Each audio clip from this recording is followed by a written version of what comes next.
지난주는 이제 사랑의 언약에 대해서 얘기했고요. 오늘은 이제 구원사, 구원론에 대해서 얘기를 나누도록 하겠습니다. 첫 번째 구원사, 제가 지난번 말씀드렸듯이 저희는 이 구원사를 구속사라고 얘기합니다. 그죠? 구속사는 이제 역사 가운데 둘째 아담이시자 마지막 아담이신 메시아 그리스도께서 오셔가지고 구약에서 예언됐던 모든 구원의 역사를 다 성취하신 객관적인 그 사실을 이제 구속사라고 하는데 우리 여기 송효재 목사님께서는 구원사라고 이렇게 얘기했습니다. 그래서 구속과 구원의 차이에 대해 제가 지난주 설명했죠, 그죠? 구속은 객관적인 사실이고 그 객관적인 사실에 근거해서 성령께서 우리 속에 각자 개인에게 이루어지시는 그 개인적인 주관적인 경험, 이걸 이제 구원이라고 얘기했는데 이분은 그냥 구속사 개념을 구원사로 이렇게 접목시킨 것 같아요. 그래서 그런 개념을 보시면 될 것 같습니다. 어쨌든 제 구원사, 히스토리아 살로티스, 그죠? 구원사는 그리스도께서 역사 가운데 오셔서 단번에 성취하신 구원을 가리킨다.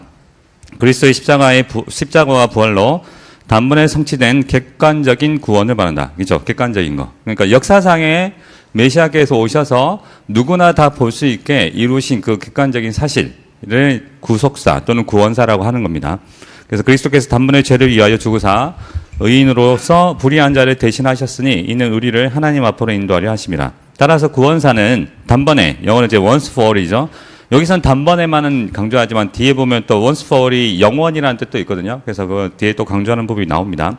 단번에 하나님 앞으로 인도하신 구원의 성취를 말한다. 그분은 단번에 죽으셨을 뿐만 아니라 단번에 부활하셔서 하늘의 성소에 들어가셨다. 그러니까 하늘의 성소란 말이 나오기 시작하면 이제 이게 구약에서 예표했던 모든 상징들이 성취되었다는 것을 의미하기 시작하는 거거든요. 계속 나올 겁니다. 염소와 송아지의 피로 하지 아니하고 오직 자기의 피로 영원한 속죄를 이루사 단번에 성소에 들어가셨느니라. 염소와 송아지의 피 예표였죠, 그죠? 그리스도의 피. 그 다음에 그래서 그리스도께서 십자가에서 드리신 것은 자신의 몸으로서 영원한 제사였고 구약시대 때 이루어졌던 수많은 제사들이 있지 않습니까? 그죠? 그 제사가 예표하는 영원한 제사, 영원한 언약의 성취였으며 옛 언약의 영원한 성취인 새 언약이 성취시고 그분이 들어간 하늘 성소는 하나님 나라의 지성소였다. 구약에 나왔던 솔로몬 성전, 스룹바벨 성전, 기타 성전에 나왔던 그 성전이 예표했던 그 안에 있던 지성소, 이 모든 것이 예표했던 진정한 성소, 하늘 성소로 들어가신 거죠. 그죠? 어쨌든 그리스도께서는 구원과 새 창조의 역사를 마치시고 그곳에 앉으셨다. 여러분, 그 구원이라고 하면 어느 감이 오는데 새 창조라는 개념이 와 닿습니까?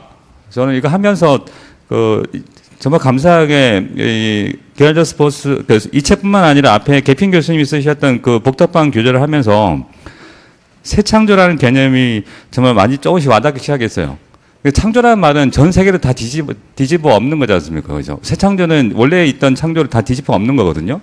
근데 그 개념이 우리가 알고 있을까? 이런 생각이 들더라고요. 그래서 참 이 부분에 대해서 요즘 고민을 좀 많이 하고 있어요. 어떻게 하면 이 부분을 좀 더 성도님들과 나눌 수 있을까? 그런 생각을 하고 있거든요. 어쨌든 새 창조의 사역을 마치시고 그곳에 앉으셨다. 시경에서 그 전 우주를 다 바꾸신 거죠. 네.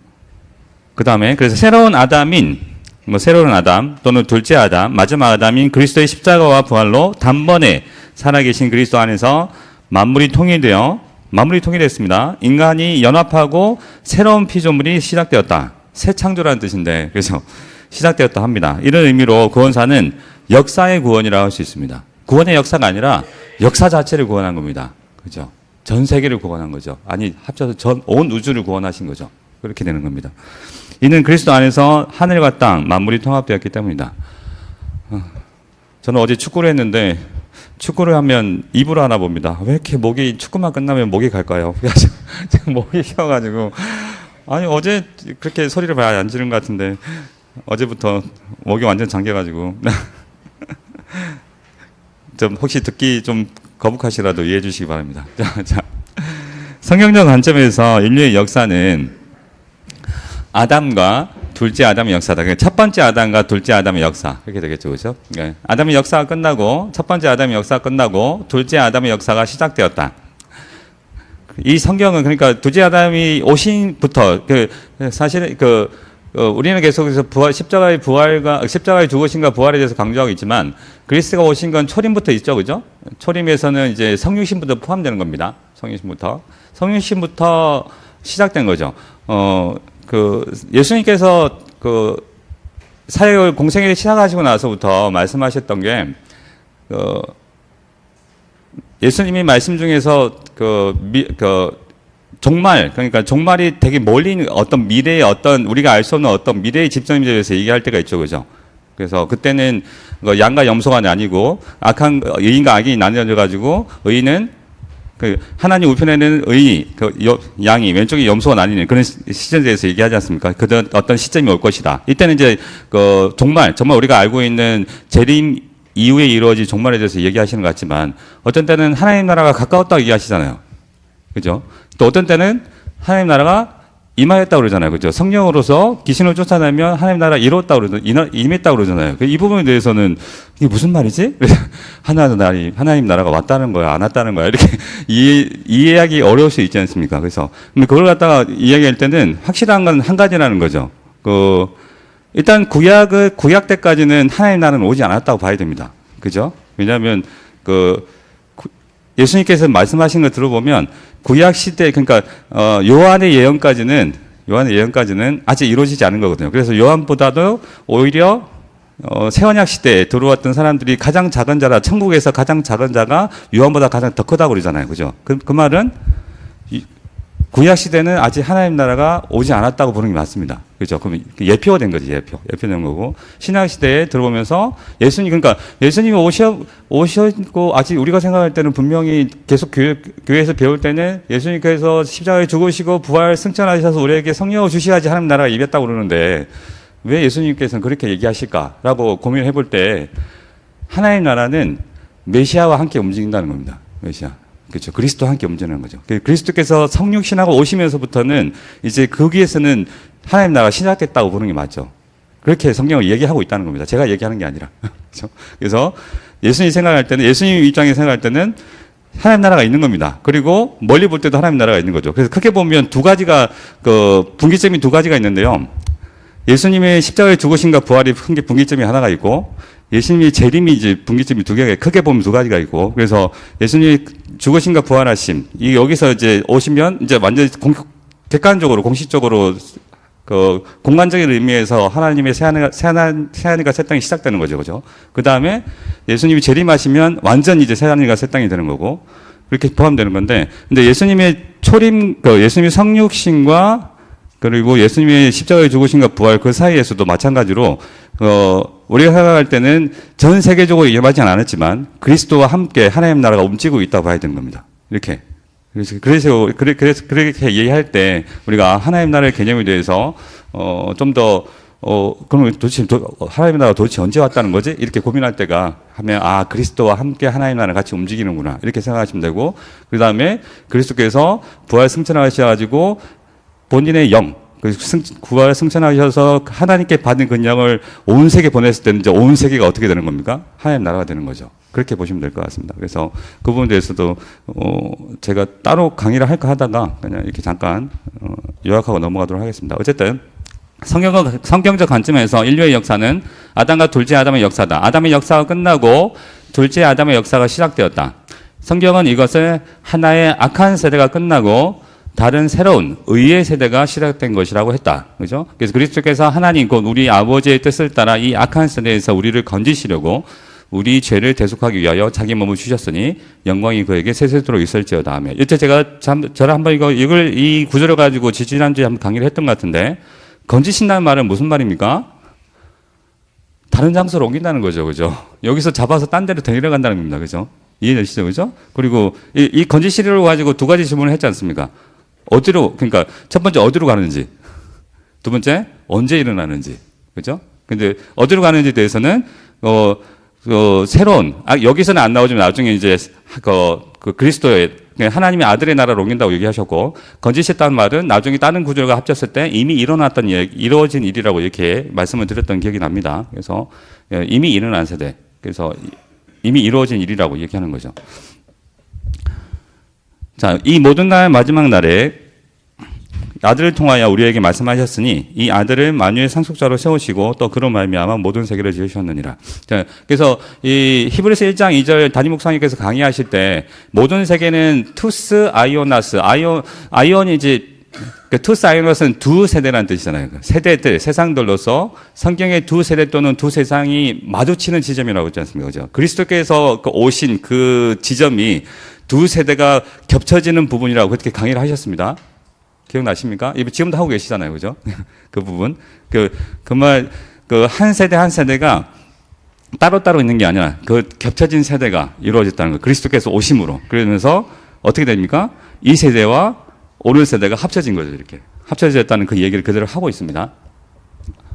그 다음 이제 구원의 서정으로 들어갑니다. 구원의 서정. 구원의 서정은 예전에 얘기했듯이 제가 황금사슬 요약이와 그리스도의 연합이라는 두 버전으로 그때 설명을 드렸던 기억이 납니다. 자, 구원의 서정은 그거 아시죠? 하나님께서 예정하시고 선택하시고 중생하게 하시고 거듭나게 하시고 그죠? 거듭나게 하시고 그 다음에 회개하게 하시고 그죠? 그 다음에 뭐였죠?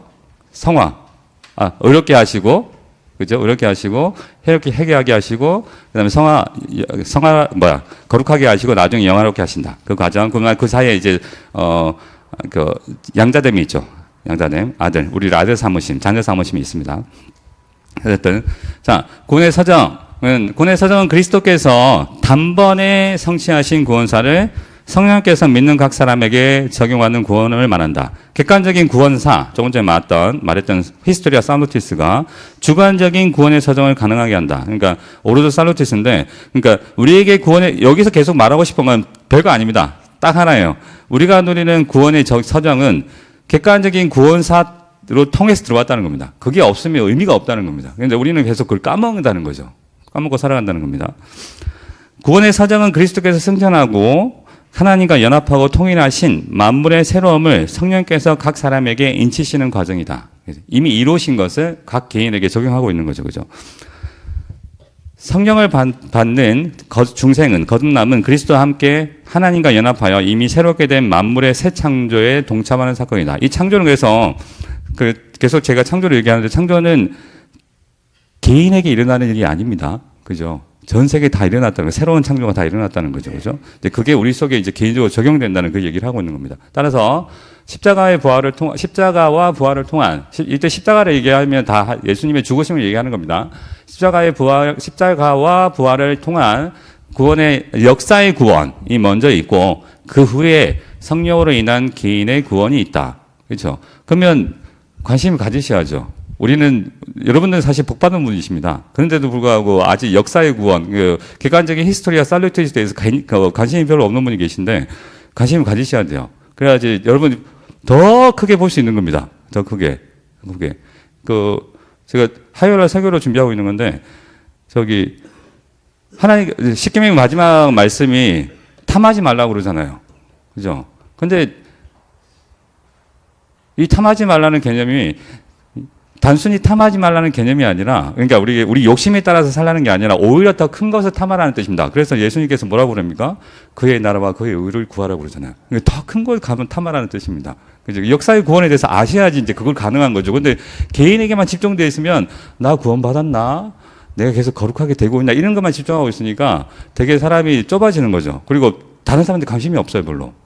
그렇게 바뀔 수밖에 없는 거죠. 그렇기 때문에 역사의 구원에 대한 하나님께서, 예수님께서 이루신 그 구원이 단순히 개인이 아니라 전체 온 우주의 구원이고 우리가 그 속에 이제 포함되는 거죠. 이제 포함되는 거. 우리 그런 개념을 정확하게 알고 있는 게 좋지 않을까 생각이 듭니다. 자, 그렇다면 성령에 의한 반복되는 구원의 적용에 앞서 단회적인 구원사의 성취가 중요하다는 사실은 나무 뿌리와 가지의 관계처럼 자명하다. 객관적인 구원사의 완성이 주관적인 구원의 적용과 경험의 기초가 된다는 거죠. 그죠? 이거 없이 하면 뿌리가 흔들리는 겁니다. 하나님 나라가 먼저 세워지고 개인의 구원은 그 나라에 의합니다. 종교개혁 이후에 계속해서 합리주의, 이성주의가 득세하면서 기독교가 원래 유럽은 기독교라는 신학 자체가 대학교에 들어가 있잖아요. 그죠? 유니버시티라는 말은 그 안에 유니버시티가 되기 위해서는 신학과, 의학과, 법학에 들어가 있어야지 유니버시티거든요. 그런 의미에서 우리나라는 유니버시티가 몇 개 없죠. 따지고 보면. 신학과가 없잖아요. 신학과 있는 학교 별로 없잖아요. 그죠? 그래서 어디 뭐 유니버시티라면 연세대? 서울대도 없다고 봐야 되겠죠. 그죠? 서울대도 유니버시티는 아니라고 봐야겠죠. 신학과가 없으니까. 예. 그리고 이렇게 연세대, 제가 알기로는 계명대, 뭐 이런 정도 수준만 진짜로 유니버시티라는 개념인데, 근데 그 한유주의가 들어오다 보니까 사람 이성으로 이해가 안 되는 건 받아들이기 힘들어지니까 어떻게 됩니까? 신학을 밖으로 쫓아내려고 그랬어요. 대학교에서 쫓아내려고 그러니까 이걸 막기 위해서 애썼던 사람들이 사실 우리가 싫어하는 그 자유주의 신학자들이거든요. 자유주의 신학자들. 자유주의 신학자들이 나름 노력했던 게 뭐냐면, 신학이 지금 학교에 쫓겨나게 생겼으니까 이걸 어떻게 막아야 될까? 그러면서 이제 고민하기 시작했던데, 신학을 도덕적으로 흘러가는 것이죠. 예수님을 어떤 이상적인 도덕주의자, 도덕을 완성하신 분, 그래서 모범이 되는 분으로 바꿔가지고, 그래서 성공해서 대학에 쫓겨나지 않았죠. 나름. 근데, 그러면서 일어난 게 뭡니까? 그러면서, 전혀 그게 자유주의 신학자들이 말하는 거는, 초자연적인 것을 없애버리는 겁니다. 없애버리거든요. 왜? 이성적으로 이해가 안 되니까. 어떻게 되냐. 그러니까 예수님의 육체적인 부활, 믿을 수 없죠. 이거는 초자연적이니까. 없어져 버립니다. 그리고 종말론. 나중에 예수님 재림하신대. 아니, 부활하시지 않았는데 무슨 재림을 해요. 없애버리는 겁니다. 그럼 어떻게 됩니까? 뿌리가 사라지는 거죠. 뿌리가 사라지니까 구원은 당연히 흔들릴 수밖에 없죠. 그러니까 그 얘기를 지금 하고 있는 겁니다. 제가 큰 예를 든 것이고, 우리 속에서도 정말 구속사를 머릿속에 갖고 있지 않은 이상은 그 뿌리가 흔들리기 때문에 나중에 우리 구원 자체가 흔들리게 된다는 거죠. 그래서 마찬가지로 여기서 구원의 서정도 마찬가지입니다. 한금사슬도 순서대로 시간이 지날수록 우리가 구원을 이루는 단계를 거쳐간다고 생각할 경우에는 그 어떤 한 단계에서 멈춰버리면 무슨 생각이 든다고 그랬습니까? 내가 구원 안 받았나 이렇게 된다고 그러잖아요. 그죠? 잘 가야 되는데, 내가 멈춰가지고 여기서 계속해서 성화의 단계에서 넘어가지 못하네? 그럼 내가 그 전 단계도 의심하게 되죠. 내가 그러면 칭의된 게 맞나? 이렇게 계속 의심하게 되면서, 나 구원 안 받았나 보다. 이렇게 고민하게 되는 거죠. 그죠? 근데 하지만 그게 아니라 구원사는 이미 이루어졌고, 그것에 개인이 적용되고 있는데 그 사이에서 이미와 아직이라는 그런 긴장 관계가 있다는 걸 알게 되면은, 그럴 수밖에 없구나. 내가 좀 하나님한테 좀 죄송하고 우리 주님께 죄송하긴 하지만 내가 아직 성화되지 못하는 부분이 있어서 너무 죄송하긴 하지만 내가 구원이 흔들리지는 않는구나. 이런 확신이 오게 되는 거죠. 그죠? 그 얘기를 하고 있는 겁니다. 자, 그래서 기초가 중요하다는 거죠. 객관적인 구원사의 완성이 주관적인 구원의 적용과 경험의 기초가 된다는 겁니다. 하나님 나라가 먼저 세워지고 개인의 구원은 그 나라의 영입니다. 그래서 여러분이 만일에 구원이 흔들리시면, 개인적인 구원의 서정이 흔들린다 생각되시면 객관적인 구원사를 보세요. 무슨 말인지 아시겠죠? 그죠? 그러니까 그런 분들이 있어요. 성경에 있다가 내가 막 구원이 흔들린 거하고 내가 믿음이 약한 것 같아. 그러면서 성경이 특히 바울 서신은 어떻게 되어 있습니까? 구조가 직설법과 명령법이 있죠. 그죠? 그리스도께서 이루신, 그죠? 성삼위 하나님과 우리 그리스도께서 이루신 객관적인 사실이 있고, 그러니까 이렇게 살라고 얘기하잖아요. 그죠? 그래서 구원이 흔들릴 때는 명령법을 보시면 안 돼요. 명령 보면 오히려 더 정죄하죠. 난 도대체 왜 이럴까? 어떻게 하셔야 됩니까? 직설법을 보셔야 돼요. 나를 왜 이렇게 이루셨구나. 객관적인 사실에. 이게 믿어지십니까? 그럼 맞아요. 괜찮아요. 괜찮은데 흔들리지 마시라고요. 대신에 더 기도하시면서 붙들려고 노력해야 되겠죠. 그죠? 그 얘기를 하는 겁니다. 자, 구원사와 종말론의 관계. 구원사는 카이로스의 때가 차서 하나님 나라가 크로노스의 시간 속으로 진입한 것이다. 이겠죠. 크로노스는 우리가 쉽게 생각하면 일반적인 역사가 흐르는 시간입니다. 역사가 흐르는 시간이고, 카이로스는 어떤 특정한 사건이 일어난 시간. 이렇게 보시면 돼요. 헷갈리시면. 그리스도께서 죽으시고 부활 승천하셔서 성령을 보내심으로 구원사의 종말이 시작되었다.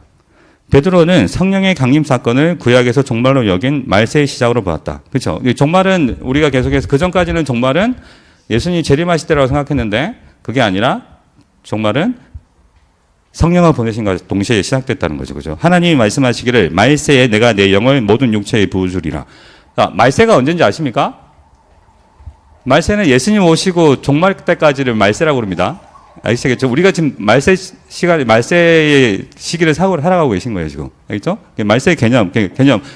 전에 한번 얘기했는데, 이 이 세상은 창조부터 지금까지 이 세상이라는 성경에서 이 세상, 이 세대 이런 말은 창조부터 시작해서 예수님 재림할 때까지의 이 세상입니다. 오는 세상은 원래 예수님이 재림하시고 나서 올 세상인데 새하늘과 새 땅이죠. 그게 성령으로 이 시간에 지금 들어와 있습니다. 그리스도 십자가 부활로 인해서. 그리고 예수님께서 성육신하시고 오신 그때부터는 뭐라고요? 말세 시대입니다. 말세. 그렇게 개념이 그렇게 써 있어야 돼요. 자, 자, 그래서 종말의 단계인 하나님과 인간의 연합. 이 종말의 개념이 또 나왔습니다. 종말의 개념이 뭐라고요? 하나님과 사람의 연합입니다. 하나가 되는 겁니다. 누굴 통해서? 그리스도를 통해서. 둘째 아담을 통해서. 그죠? 만물의 통합의 단계가 시작되었다. 만물의 심판과 회복이 하나님 나라의 복음 전파와 함께 성령에 의해서 시작된 것이다. 율법과 선지자는 요한의 때요. 구약입니다. 언약을 얘기합니다. 그 후부터는 하나님 나라의 복음이 전파되어 사람마다 그리로 침입하느니라. 그죠? 침입한다는 말이 꼭 어떤 사람은 너무 부정적으로 본다고, 부정적으로 느껴지는데 그럴 필요 없습니다. 그죠? 하나님 나라가 강력하게 임한다는 뜻이겠죠. 그죠? 내가 떠나가지 아니하면 보혜사가 너에게로 오시지 아니할 것이요. 가면 내가 그를 너에게 보내리니 그가 와서 죄에 대하여, 의에 대하여, 심판에 대하여 세상을 책망하시리라. 그러니까 의에 대한이라는 말은 뒤에 나오면 그리스도를 믿지 않는 것이라고 그랬고, 그죠? 죄에 대해서는 데는, 의에 대해서는 오직 그리스도를 믿는 믿음으로 얻는 의를 알려주시고 난 다음에 이를 믿지 않는, 세상에 대해서 책망하시는 거죠. 그죠? 그죠? 그리고 심판은 그리스도께서 부활하심으로 세상 임금 마귀가 심판받았다는 거죠. 그 얘기를 하는 거죠. 그죠? 자, 쭉정이는 심판과 함께 영벌을 알고 영생을 받는 말세, 영생을 받는 말세가 십자가와 부활로 단번에 시동되었다. 그래서 쭉정이 같은 경우에는 그러니까 쭉정이와 알곡은 따지고 보면 예수님이 재림하실 때 일어날 일이긴 하지만 그죠? 근데 성령 자체가 예수님께서 성령으로 세례를 주신다고 할 때 성령이 나타내는 게 물과 불이지 않습니까? 그죠? 물과 불이지 않습니까? 세례라는 개념 자체가 우리가 성령으로 세례를 준다 할 때 성령은 물과 불로 이렇게 둘 다 이렇게 표현이 되는데 물과 불은 둘 다 죽음과 정화라는 개념을 다 갖고 있어요. 그렇죠? 세례 받을 때 물속에 들어간다는 죽는다는 개념이지 않습니까? 그리고 씻어진다는 의미도 있죠. 그죠? 불도 마찬가지입니다. 불은 심판의 개념도 있지만 정화시킨다는 개념도 있어요. 이사야서에 나옵니다. 정화시킨다. 이사야가 나로 하루다 나는 망하게 되었다 할 때 하나님께서 천사를 시켜서 숯불을 갖고 와서 입을 지져 주시잖아요. 그 불로 정화하는 개념이 있다는 거죠. 그죠? 그 두 가지가 다 개념이 있다는 겁니다. 그래서 따지고 보면 성령이 이미 임하셨다는 말은 심판이 이루어졌다는 뜻입니다. 그래서 그런 얘기도 할 수 있는 거죠. 두 가지 다 포함이 되는 겁니다. 그죠? 자, 요한이 모든 사람에게 대답하여 이르되 나는 물론 너에게 세례를 베풀거니와 나보다 능력이 많으시니가 오시나니 나는 그의 신발끈을 풀기도 감당하지 못하겠노라. 그는 성령과 불로 이렇게 나오죠. 그죠? 성령과 불로 너에게 세례를 베푸실 것이요 손에 키를 들고 자기의 타작마당을 정하게 하사 알곡은 모아 곳간에 들이시고 죽정에는 꺼지지 않는 불에 태우시리라. 이 의미 자체는 말세 정말 재림 때 일어날 일이 나타나지만 조금 말씀드렸듯이 현재도 포함되어 있는 거죠. 성령께서 오실 때 이루어지는 일에 대해서도 충분히 이야기하고 있다는 것을 우리가 알 수 있습니다. 자, 이러한 구원사는 그리스도의 십자가와 부활을 통한 새로운 창조입니다. 그래서 누구든지 그리스도 안에 있으면 새로운 피조물이라. 이것도 지난번 2주차 때 제가 설명드렸던 건데 피조물보다는 번역상 문제가 있다고 그랬죠. 새로운 피조물이 아니라 새 창조가 더 어울린다고. 의미상도 그렇고 원어상도 그렇습니다. 새 창조. 새로운 피조물이라고 하면 무슨 생각이 듭니까? 개인에게 집중되죠. 개인에게 집중되죠. 근데 실제는 뭐라고요? 새 창조다. 저희 복덕방 강의 들으신 분들은 처음 듣는 것처럼 앉아 계시면 안 됩니다. 복덕방 할 때 다 했던 겁니다. 이거 참. 예, 그래야지. 저도 또 할 말이 있죠. 그죠? 감사합니다. 전체 다 새 창조라는 거죠. 이전 것은 지나갔으니 보라 새 것이 되었도다. 즉 신약의 종말로는 새로운 창조입니다. 새 창조입니다. 그러므로 성경의 종말은 시간적인 개념보다는 그리스도의 십자가와의 부활로 시작된 새로운 시대인 거죠. 새로운 시대, 새 창조의 시대, 새로운 시대. 따라서 그리스도의 구원사의 성취는 새로운 창조다. 새로운 창조는 종말이 시간 가운데 진입한 것이다. 그렇죠? 이 시대 안으로 돌아왔다는 거죠. 이때 시간은 이 시대를 얘기합니다. 시대. 그래서 그리고 성령께서 각 사람을 인쳐 중생과 회복이 발생하는 것은 다름 아닌 새 창조에 들어가는 것이다. 그러므로 중생은 새로운 표제물이 되는 것일 뿐만 아니라 새로운 세계로 들어가는 것이다. 들어온 거죠, 그죠? 새로운 시계. 자, 종말과 새 창조. 그러므로 그리스도의 새로운 창조를 성령이 각 사람에게 인치는 것이 구원이다. 구원의 개념이 그렇다는 거죠.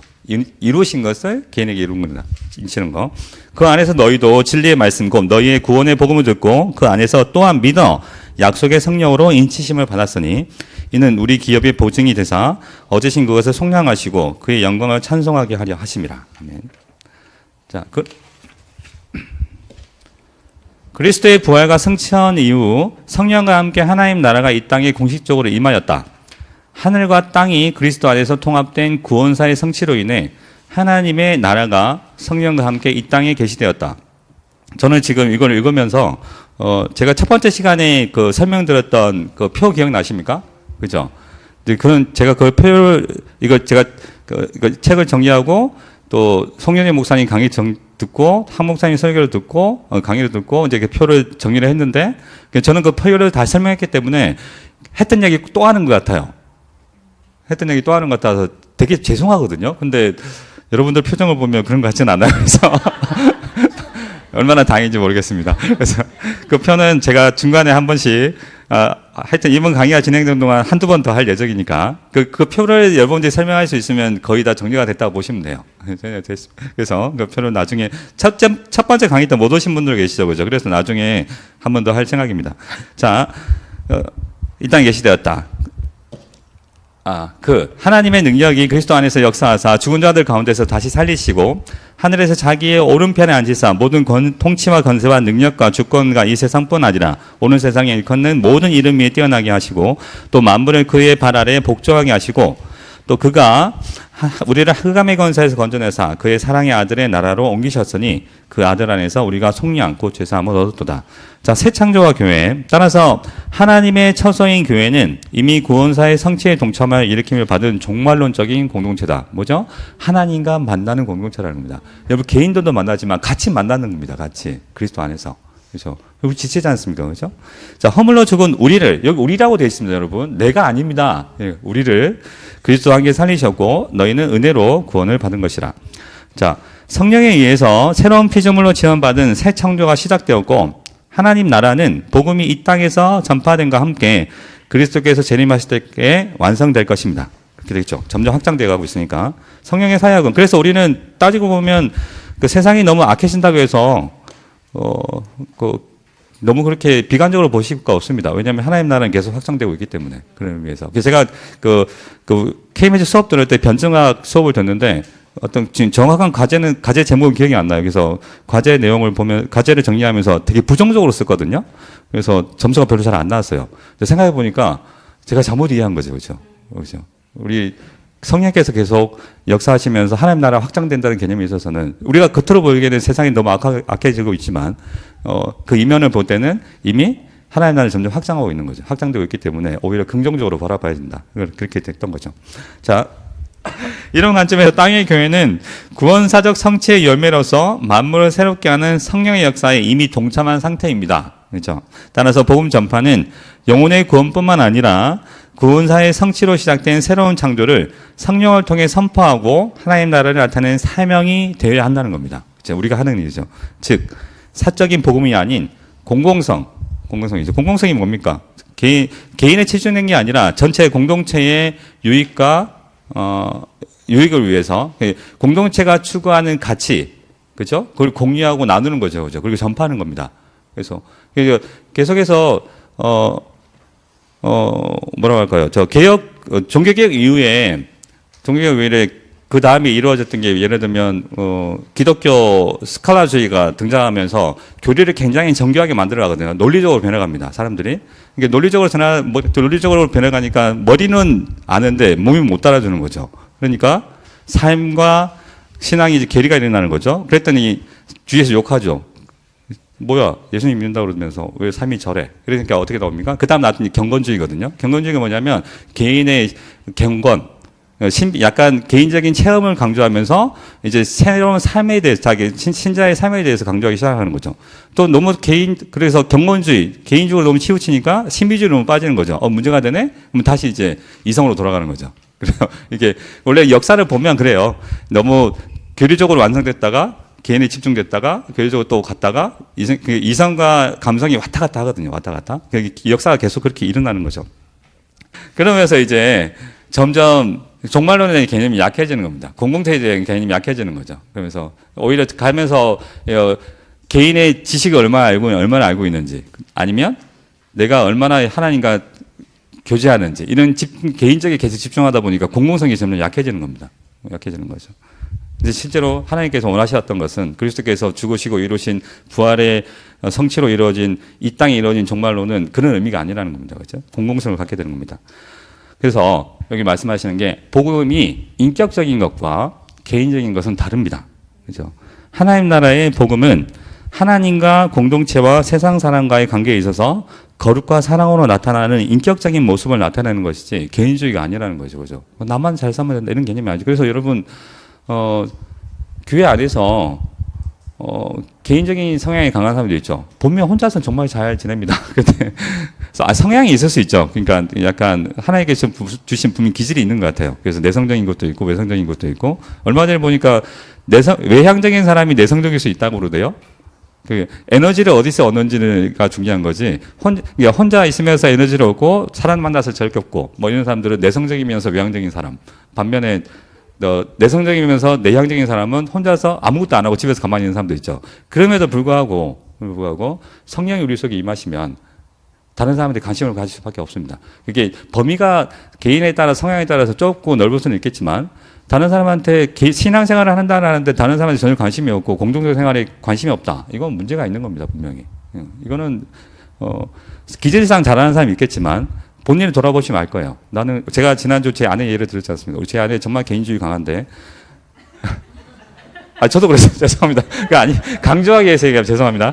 그래서 원래 관심이 없는데 귀여우면 신앙이 들어가니까 관심을 가지기 시작하고, 기도하기 시작하니까 이제 여러 사람을 위해서 기도하죠. 그래서 여러분 아시겠지만, 기도를 오래 하신 분들 아시겠지만, 자기 개인 기도하는 것보다는 다른 분을 위해서 기도하는 게 훨씬 길어지죠. 그죠? 길어질 수밖에 없는 거죠. 그게 성령이 임한 사람의 특징입니다.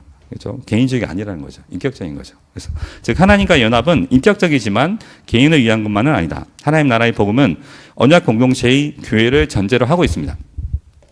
그래서 너희가 주의 인자심을 맛보았으면 그리하라. 사람에게는 버림받았으나 하나님께서는 택하심을 입은 보배로운 산돌이신 예수께 나아가 너희도 산돌같이 신령한 집으로 세워지고 예수 그리스도로 말미암아 하나님이 기쁘게 받으신 신령한 제사를 드릴 거룩한 제사장이 되시니라. 자, 하나님 나라는 신령한 집으로 세워지는 공동체입니다. 그렇죠?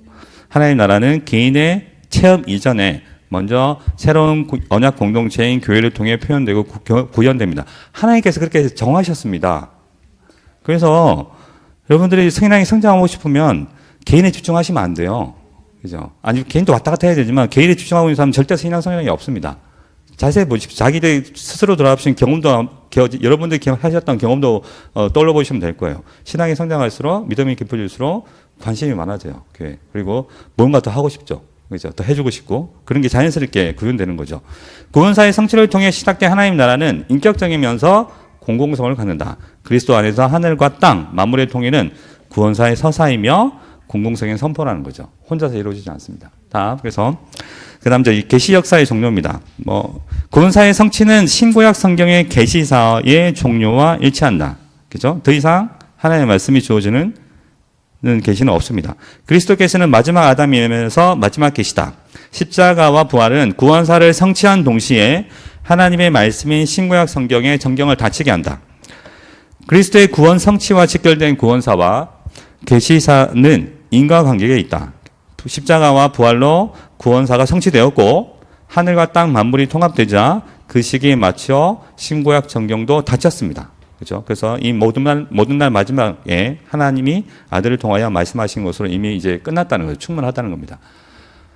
수직적 성취. 기억나시죠? 수직. 자, 새 언약 시대는 수평적으로 구약의 완성인 동시에 수식적으로 하늘의 모형이 실제로 완성된 시대다. 쉽게 말해서 새 언약 시대라는 뜻입니다. 새 언약 시대. 자, 본래 구약의 성막은 하늘에 있는 실제 그림자였죠.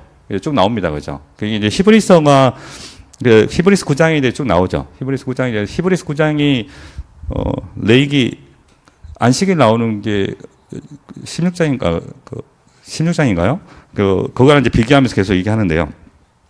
이미 다 이루어졌다는 거죠. 그죠? 그 아론의 제사장, 아론의 반열의 제사장들은 어떻습니까? 바뀌죠. 그죠? 그리고 하늘이 너무 많죠. 그래서 사람이 엄청나게 제사장뿐만 아니라 레인도 엄청나게 많았지 않습니까? 그죠? 그래서 사람이 많을 수밖에 없고, 바뀔 수밖에 없고, 1년에 단 한 차례밖에 못 들어가죠. 1년에 단 한 차례. 그죠? 그리고 들어갈 때, 그 제송산에 대속죄일에 들어갔을 때, 1년에 딱 한 번 들어가는데 앉지도 못한다고 그랬습니다. 서서, 그죠? 서서 기도하죠. 필요 갖고 들어가서. 그리고 그때 성전 주변에 모든 성도들이 서서 똑같이 기도해야 돼요. 그래야 효과가 있다고 그러지 않습니까? 그죠? 그게 이제 다 모형이었다는 거죠. 모형. 하지만 그리스도께 오시면서 다 이루신 거죠. 이미 그 멜기세덱의 반차를 따라서 대제사장으로 오신 그리스도께서는 단번에 지성소, 하늘 성소에 자신의 피를 가지고 들어가셔서 앉으셨습니다. 앉으시면서 우리를 올라가실 때 혼자 올라가신 게 아니라 우리를 같이 데리고 올라가신 거죠. 그래서 우리는 언제든지 기도하시는 거죠. 그렇죠? 언제든지. 그 얘기를 하고 있는 거죠. 자, 따라서 구원사의 성취는 구약의 예표와 그림자가 성취된 것이며 동시에 하늘을 가리키던 모형이 완성된 것이다. 생각해보고 정말 저는 구약 사람들이 얼마나 힘들었을까 생각이 듭니다. 일단 어린 양을 키워야 되죠. 얼마나 냄새가 심합니까? 그렇죠. 뭐 본인들이 알아서 다 배설물 다 처리하는 것도 아니고 시작해서 다 키워야 되죠. 깨끗하게 씻겨야 되죠. 또 그 키운 것을 잡아야 되지 않습니까? 본인들이 잡으셔야 돼요. 제사장이 잡아주는 게 아닙니다. 얼마나 괴롭고 그랬겠습니까? 우리가 동물들 키워보신 분 아시지 않습니까? 얼마나 예쁩니까? 근데 잡아야 되죠. 내장 다 정리해야 되죠. 태워야 되죠. 생각만 해도 끔찍합니다. 어떻게 너무나 감사하죠. 그죠? 생각해 볼수록. 따라서 완성된 것입니다. 그래서 맞죠? 따라서 구원사의 성취는 완성된 것입니다. 그래서 율법은 장차 올 좋은 일의 그림자일 뿐이요 참 형상이 아니므로 해마다 늘 드리는 같은 제사로는 나오는 자들을 언제나 온전하게 할 수 없느니라. 자, 그리스도께서 부활 승천하셔서 하늘 성소에 들어가신 것은 구약의 성취뿐만 아니라 새 창조의 완성입니다. 새 창조입니다. 그리스도께서 장래 좋은 일의 대제사장으로 오사 손으로 짓지 아니한 것, 곧 이 창조에 속하지 아니한 더 크고 온전한 장막으로 말미암아 염소와 송아지의 피로 하지 아니하고 오직 자기의 피로 영원한 속죄를 이루사 단번에 성소에 들어가셨느니라. 그러므로 십자가와 부활은 시간의 발전이 아니라 시간의 전복입니다. 그렇죠? 지금 이때 오지 않아야 할 먼 미래에 와야 할 그 사건이 그 현실이 실제가 지금으로 들어와 버린 거죠. 그죠? 그래서 시간이 전복이 된 겁니다. 시간이. 구약이 신약이 되는 시점은 땅에서 하늘로 올라가는 종말론적 시간의 시작인 것입니다. 지금 세상과 오는 세상이 갈리는 구원사의 중간 지점, 그 분기점이라고 그러죠. 그 십자가와 부활이었던 거죠. 그 십자가와 부활을 분기점으로 해서 이 세상에 오는 세상이 들어온 겁니다. 그러므로 자연히 구원사의 성취는 오는 세상을 역사 안으로 가져왔습니다. 성령을 말세에 부어주신 것은 오는 세상이 시간을 전복하고 들어와서 하늘과 땅을 통합시킨 사건입니다. 이해되시죠? 네, 감사합니다. 총체적인 구원. 성경은 사형리와 같은 한 개인의 구원의 매뉴얼이 아닙니다. 저도 우리 교회 오기 전에 사형리로 진짜 열심히 전도했거든요. 제 아내는 한번 나가면 이렇게 삼일교회 다닐 때 여름 선교, 겨울 선교 나가잖아요. 그러면 사형리를 들고 복음을 전하거든요. 아니면 딱지 있잖아요. 색깔별로 된 딱지, 황금 딱지, 초록 딱지, 사형리를 색깔로 변하는 거. 저는 그냥 보통 전 팀장으로 많이 가가지고 이제 어디서 땡땡이 신고 있는 팀원들 있나 싶어서 돌아다니면서 확인하거든요. 그래서 중간에 이제 가다가 만나면 이제 전도하고 그러는데 제 아내는 제가 지켜보면 한 번 시작하면 장난 아니에요. 한 20명? 제가 그때 엄청나게 많이 전도를 하더라고요. 사형리를 들고. 예. 근데 그런 사람들 몇 명 있어요. 탁월한 사람들. 예. 근데 그 사형리 때문에 사실 구원받는 사람도 있죠. 그죠? 그런데 포로쇼 목사님 그러시대요.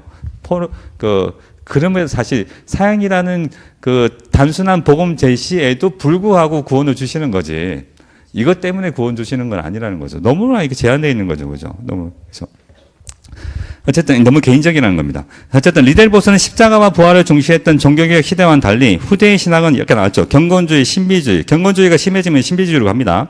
신부주의, 도덕주의, 결국은 도덕주의, 합리주의로 갔죠. 함께 개인주의로 치우쳤다고 지적했다. 구원사를 놓치고 단지 구원론 중심으로 흘러가면서 구원이 개인화된 거죠. 종말론을 놓치니까 구원론과 종말론 같이 가야 되는데 구원론만 집중하다 보니까 그렇게 된 거죠. 아까 말했던 구원론은 그리고 개혁주의 그러니까 초대교회 때는 뒤에 나오는 것 같은데 초대교회 때는 종말론이 중요할 수밖에 없었어요. 요즘 아시겠지만 개혁 초대교회 때 시작과 동시에 로마 제국에 박해가 있었지 않습니까? 그죠? 그래서 한 250년 동안 313년 밀라노 칙령이 있을 때까지 거의 한 250년간 10차례에 걸쳐서 박해가 지속되었었어요. 그때 할 수 있는 것은 뭡니까? 힘이 없으니까 그때 종말론이 강해질 수밖에 없는 거죠. 그죠? 그러면서도 초반에는 좀 강했습니다. 근데 시간이 지나서 힘들어지는 거죠. 왜? 이게 250년을 생각해 보십시오. 250년 시간이 지나면서 그 신앙 종말론을 붙들고 있는 게 쉽지는 않았겠죠. 그러면서 점점 옅어지기 시작합니다. 그러면서 중세로 넘어가죠. 중세는 이제 종말론 자체가 없어지죠. 왜? 이 땅이 하나님 나라니까, 이 땅이 하나님 나라라고 얘기하니까. 그죠? 교황은 하나님 대신 통치하는 사람이고. 이렇게 하니까 완전 하나님 나라 개념이 사라져버린 겁니다. 그러니까 똑같죠. 세상 나라랑 똑같아지는 거죠. 그러면서 이제 종교개혁 시대에 다시 한번 종말론과 구원론이 다시 합쳐지면서 부활을 했는데 저희 다시 약해지는 거죠, 점점. 그러면서 그런 상황이 계속 치우치는 겁니다. 그래서 개인화가 이루어진 겁니다. 그런 의미에서 개혁 복음주의는 그러면 다시 한번 역사를 되돌리는 그런 역할을 하고 있다고 보시면 돼요. 그래서 기도를 많이 해주셔야 됩니다. 자. 치우쳤다. 구원사를 놓치고 단지 구원론의 중심으로 흘러가면서 구원이 개인화된 것이다. 성경은 두 아담을 중심으로 피조물의 창조, 타락, 구원, 완성을 서술한 구원사다. 우리 전도지가 이렇게 돼 있습니다, 여러분. 우리 전도지가 이렇게 구성되어 있습니다. 보셨나요? 자, 구원론은 성취된 구원사의 개인적인 열매와 적용인데 개인의 구원론을 구원사에서 떼어내면 하나님 나라의 복음을 기형적으로 만들게 되는 거죠. 우리가 놓치지 않아야 하는 것은 우리의 구원은 새 창조의 완성을 이루는 것과 맞물려 있다는 사실입니다. 혼자 가지 않습니다. 그리스도 안에서 개인의 구원과 만물의 통합은 동시적인 사건입니다. 물론 시간상으로 따지면 그 역사적인 그리스도께서 이루신 게 먼저시고 그 다음에 이루어진 게 개인적으로 들어오겠죠, 그죠? 근데 그 시간 차이 거의 없다 봐야 되겠죠. 이루신 것이 동시에 만물이 통합되는 것 자체가 개인 구원과 같이 맞물려 있던 거죠, 그죠? 바울의 종말론은 구원을 부활과 연결시켜 새 창조로 이어갑니다. 따라서 각 개인의 구원은 그리스도 안에서 만물이 통합된 상태를 적용하는 관점에서 조명되어야 되는 거죠. 나 혼자 구원받았다가 아니라는 겁니다. 구원만 따로 떼어내서 보면 안 된다는 거죠. 만물의 새로운 창조가 성령에 의해서 개인에게 인쳐지는 것이다. 성경에 그렇게 돼 있다는 겁니다. 성경에 그렇게 돼 있다는 거. 그런데 많은 사람들이 구원만 따로 떼어나와서 얘기하는 거죠, 그죠? 성경. 개인 구원은 구원사를 성취하신 삼위 하나님이 친히 보증하십니다. 사실 구원의 확실성과 영원성은 개인의 경고와 믿음에 달려있지 않고 삼위 하나님의 헷세대 언약에 달려있습니다. 우리 지난주에 헷세대 언약에 대해서 얘기했죠. 사랑의 언약에 대해서. 성부 하나님께서 그죠? 성부 하나님께서 선택하시고 성자 하나님께서 이루시고 성령 하나님께서 적용해 주시는 그 사건 같이 하는 거죠. 그 베이스는 뭡니까? 하나님의 사랑이죠. 그죠? 하나님의 사랑이라고. 그렇죠? 구원사의 중요성은 구원의 견고함이 인간의 경험과 의지와 결단에 있지 않고 하나님의 영원한 언약과 실행 가운데 있다는 사실을 알려주는 데 있습니다. 여러분 믿음이, 우리는 믿음으로 구원받지만 여러분이 믿어서 구원받는 게 아닙니다. 여러분의 믿음이 우리 구원해 주지만 우리 착각한다고. 내가 믿으니까 구원받아. 이게 아니에요. 여러분 믿는 그 의지가 믿는 때문에 구원받는 게 아니라 그리스도께서 이루신 구속 사역 때문에 우리가 구원받는 겁니다. 그렇죠? 착각하시면 안 돼요. 근데 그 착각하고 살아가는 사람들 대부분 누굽니까? 이게 이제 구원파로 가는 거죠. 구원파. 내가 믿어. 내가 기다렸으니까. 아닙니다. 그렇죠? 그 선울 관계를 정확하게 보셔야 됩니다. 성부께서 창세전에 사는 가운데 예정하시고 성자께서 자기를 쪼개어 그의 피의 언약을 완성하시고 새 언약을 세우시고 성령께서 내주하여 인신 것인 새 언약의 구원이다. 성령을 받는 즉시 사람은 하나님 나라에 들어가서 그리스도와 함께 하늘에 앉음으로 하나님과 연합한 종말론적인 삶을 살기 시작합니다. 그 몸은 땅에 있지만 비록 땅에 속하지 않은 삶이 신자에게 이미 시작되었습니다. 이런 삶은 구원사적 관점에서 볼 때 사람이 성령을 받는 순간 시작되어 그 사람의 구원의 전 과정을 보증합니다.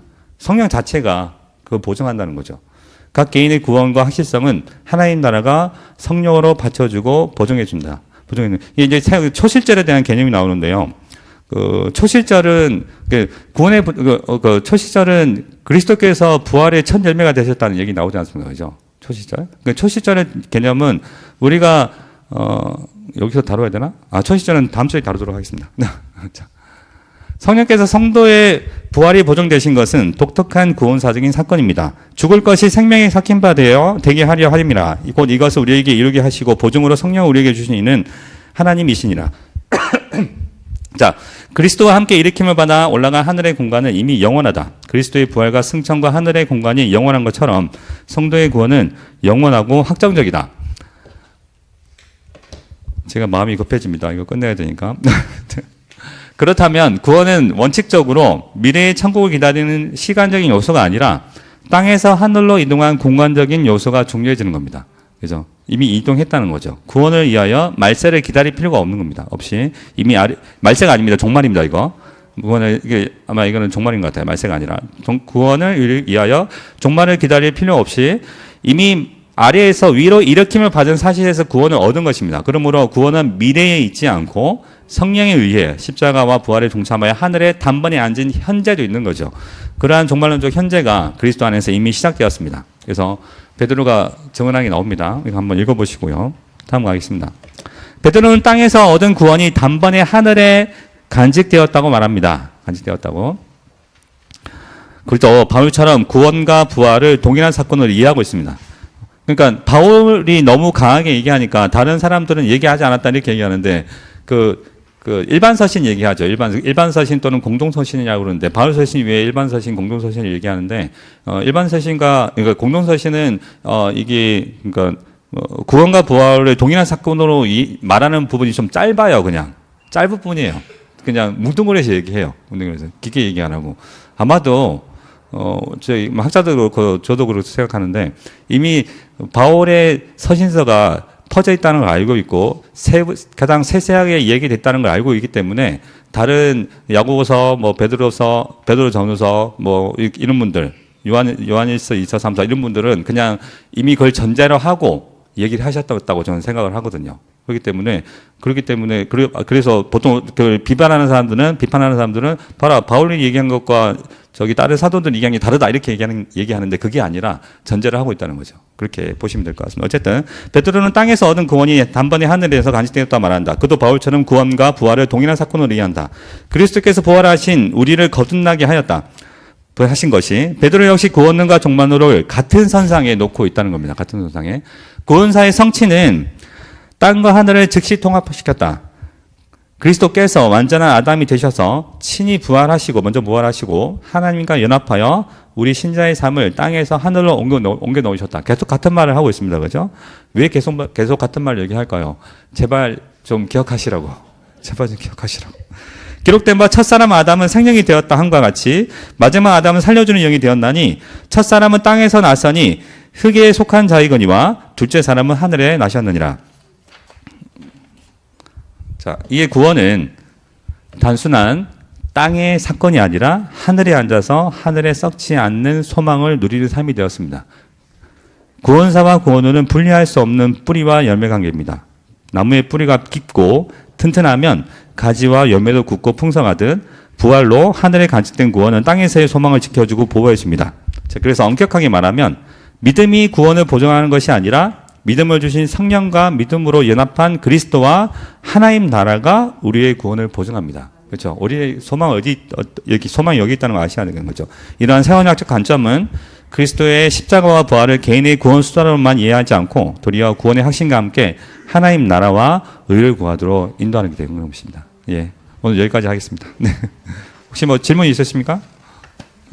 질문? 예, 기도하고 끝내겠습니다. 하나님 아버지 감사합니다. 오늘은 지난주 사랑의 열매에 이어서 구원사에 대해서 그리고 구원론에 대해서 같이 한번 다뤘습니다. 우리가 이 세대의 세태가 개인의 구원에 너무 집중되어 있어서 이 구원이 도대체 어디서 시작되었는지를 뿌리를 잃어버린 상태에서 조그마한 일에 믿음이 왔다 갔다 하며 우리 구원을 흔들 때가 너무 많습니다. 주님 오늘 교육을 통해서 우리가 누리는 이 구원이 단순히 개인이 누리는 그런 구원이 아니라 우리 예수 그리스도께서 오셔서 단번에 이루신 구원사 그 구속사의 근거에서 우리가 성령으로 말미암아 누리는 구원인 것을 알고 정말 우리가 마음속에 우리가 어떠한 상황에서도 흔들리지 않는 믿음을 가지고 그리고 또 내 개인이 아니라 주위를 돌아보며 정말 서로 사랑함으로 하나님의 의를 구하고 하나님 나라 확장에 쓰임받는 제가 될 수 있도록 인도해 주시옵소서. 오늘도 그리스도 안에서 자기 혼자 예배드리는 것이 아니라 온 성도가 함께 하나님 앞에서 그리스도 동안 예배드린다는 그러한 감격을 누리는 귀한 시간을 누릴 수 있도록 하나님 복을 더하여 주시옵소서. 감사합니다. 살아계신 예수 그리스도 이름으로 기도드립니다. 아멘.